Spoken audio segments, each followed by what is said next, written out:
El mayor error que puedes cometer es creer que las temperaturas de tu tarjeta gráfica están bien, porque si tu tarjeta ya tiene algunos años y aún no le has cambiado la pasta térmica, entonces no, las temperaturas no están bien, al menos no son tan buenas como podrían ser.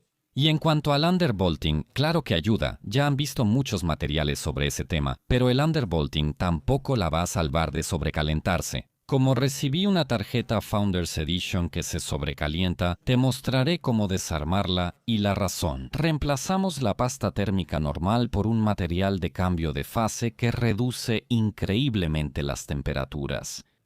Seguimos tras un breve intermedio. Gracias a GBGMOL por el apoyo. Si aún tienes ese mensaje molesto de activación, entra al enlace en la descripción. Recibirás la clave en minutos y solo debes ingresarla en activación. Así legalizas tu sistema y podrás actualizar a Windows 11 sin inconvenientes. El paquete de Office lo activarás y lo vincularás a tu cuenta de una manera igual de sencilla y con el código TMHD. Obtén 20% de descuento extra y hasta 30% en eventos especiales. No pagues de más, visita la página ya. Como ven, tengo varias pastas térmicas en la mesa, pero todos estos tubos solo sirven de utilería. El problema de todas las pastas, incluso las más caras, es que se secan con el tiempo. El calentamiento y enfriamiento constante de la tarjeta expulsa físicamente la pasta del núcleo. Esto se llama efecto de bombeo y hay que repetir toda la pesadilla de desmontar el equipo. Y ahora la pregunta es, ¿para qué? Si tienen acceso a Internet de cambio de fase, ¿qué es lo que tengo aquí? Es el increíble PTM7 1950. Antes de usar los desarmadores en este monstruo, aclaremos los hechos. Esta tarjeta es un gran ejemplo de paradoja. Está muy bien cuidada, limpia y el undervolting funcionó, pero la química y la física no se engañan. Revisé sus parámetros antes de desarmarla mientras jugaba. Con más de 400 W de consumo, el núcleo se mantenía a 74-75 de Grey-Krato, lo cual era suficiente para esa tarjeta. 0,5 kilovatios no es mal resultado, pero el hotspot era una pesadilla. Oscilaba entre 90 y 95 grados con 20 grados de diferencia entre el sensor principal y el punto más caliente. Esto es una prueba del libro de texto de que la pasta térmica de fábrica ya perdió sus propiedades de conducción térmica y probablemente también sufrió el fenómeno de bombeo. Es momento de ir a la mesa de operaciones. Como ven, es una tarjeta Founders Edition. Para desarmarla, primero hay que acceder a los tornillos. Vean que aquí hay 4 tornillos ocultos, además de los que están bajo este soporte. Este soporte se sostiene con gomitas, no es magnético, pero las tapitas sí lo son. No usen desarmador ni nada similar, solo utilicen cualquier tipo de cinta, como cinta aislante. Se hace de esta manera. Listo, la primera salió elegantemente, la segunda la sacamos de esta manera, nos deshacemos de esto. Para levantar este elemento debemos usar una espátula de plástico. Dejaré los enlaces de las herramientas en la descripción. Como pueden ver, aquí tengo una herramienta de plástico, con esto es muy fácil sacar esto. Ven, sale algo así. Se revelan otros 4 tornillos. Para quitar los primeros del backplate usamos un destornillador Torx pequeño. Los siguientes 4 son de cruz estándar. Ahora levantamos el backplate con cuidado. Recuerden, no jalen con fuerza. Primero, nunca tienen la certeza total de que no haya algún cable oculto debajo. Los fabricantes suelen cambiar esos detalles según la revisión de la tarjeta. En segundo lugar, lo que está ofreciendo resistencia aquí son las almohadillas térmicas. No necesitan fuerza, solo tiempo para soltarse poco a poco. Y aquí una pequeña sorpresa. Vean lo delgadas que son estas almohadillas térmicas. Esto se debe a que la versión TI es muy diferente de la RTX 3090.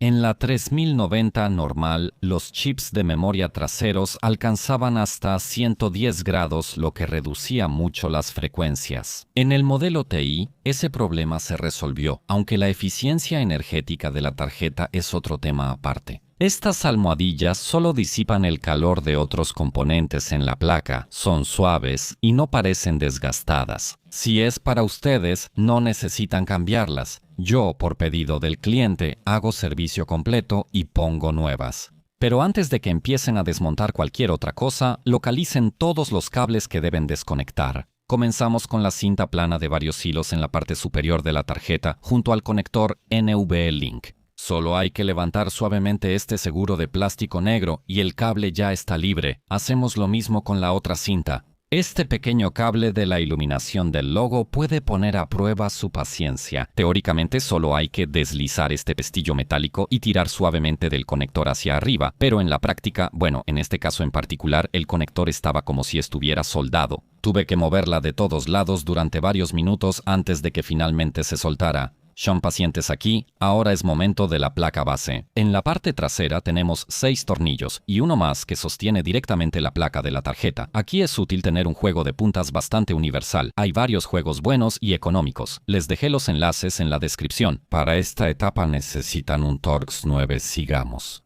Aflojen gradualmente 1 o 2 vueltas estos 4 tornillos que sujetan el marco de presión con resorte al núcleo. Si lo hacen de forma desigual, podrían dañar el silicio. Continuemos. Si no van a limpiar bien el disipador, pueden omitir este paso, pero yo quitaré estos 3 tornillos con un Torx 5. Atención, las almohadillas térmicas viejas y la pasta seca pueden pegar la tarjeta al disipador, así que sean muy cuidadosos. Cuando ya la liberen, se puede ver lo pequeño que es el PCB en comparación con el propio disipador. Pero miren este desastre, la pasta térmica está literalmente puesta ahí de cualquier manera. Pongan atención a ese marco metálico alrededor del núcleo. Sirve para evitar que el disipador se doble y que la pasta caiga en la electrónica, pero aquí vemos un exceso de pasta. Está en el centro, en una tarjeta de unos 12 o 13.000 zlotys. Esa falta de cuidado es absurda. Son solo micrómetros, pero esa pequeña elevación del disipador deja parte del núcleo al aire y la presión desigual provoca disipación de calor irregular. Una gran diferencia de temperatura entre el hotspot y el silicio puede dañar la tarjeta. Si creen que Nvidia debería recibir un castigo por semejante patología en el segmento premium, dejen un like en el video. Dejen un comentario para el alcance, gracias de antemano. No solo venimos a quejarnos, sino a arreglar esto. Manos a la obra. Necesitaremos una toalla de papel, no papel higiénico, y alcohol isopropílico. Nota importante, olviden las toallitas desinfectantes de la pandemia. Sí, no sueltan pelusa y tienen 70% alcohol. El 30% restante es agua, aloe, glicerina y otras sustancias aromáticas y humectantes. Estas manos dejan una película grasosa en el núcleo, arruinando la transferencia de calor, y el agua atrapada puede causar cortocircuitos al encender. Por eso, eviten esos inventos. Pero antes de aplicar el alcohol, quitamos en seco toda la pasta vieja que sea posible. Vean lo seca que está, se desprende en pedazos grandes.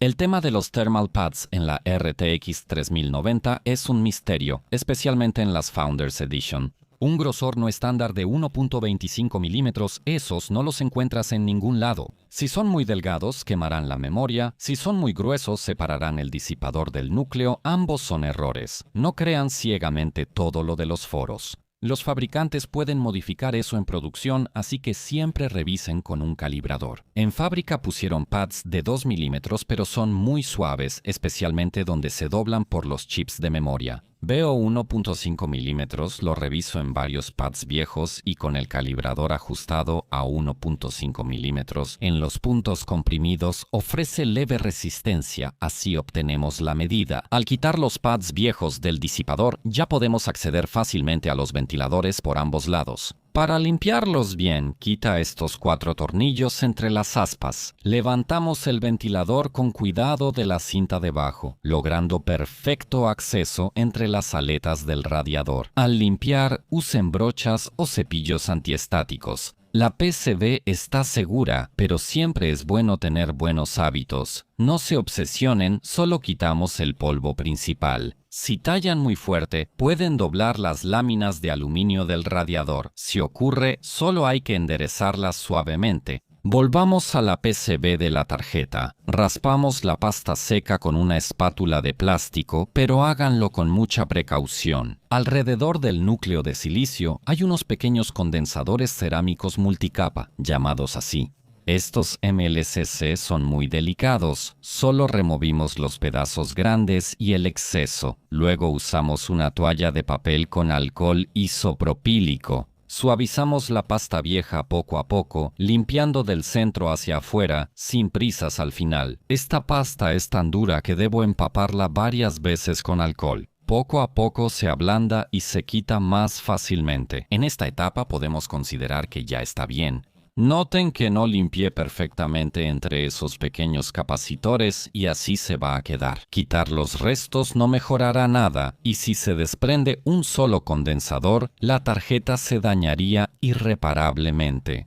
El riesgo es alto y el beneficio nulo, así que dejémoslo. Ahora toca cortar y poner los thermal pads. Ya lo mostré antes en materiales de servicio, así que no me detendré aquí. Si quieren ver más detalles, visiten mi página. El enlace está en la esquina superior derecha. Usé Thermal Pads Gel-It GC Ultimate de 1.5 milímetros de grosor. Son duros pero ceden con presión y deberían quedar perfectos aquí. Si tienen dudas sobre el grosor, pueden usar Thermal Putty o masilla térmica conductora. Seguramente muchos piensen en Thermal Grizzly, que está en todos lados, pero se paga mucho solo por el logo, para un producto que solo cumple. En el mercado hay alternativas más baratas y mejores, pero tengan cuidado, algunas se estiran como chicle pegado a los jeans y limpiar después puede convertirse en una verdadera pesadilla. Si buscan buena pasta térmica, revisen la descripción del video, ahí hay una lista de compuestos probados y fáciles de usar. Ahora, en vez de pasta, pondré el material de cambio de fase PTM 7950 en el núcleo, que ya corté y cuyo enlace también está en la descripción. Al cortarlo, es preferible que sobresalga un poco del borde del chip a que falte material.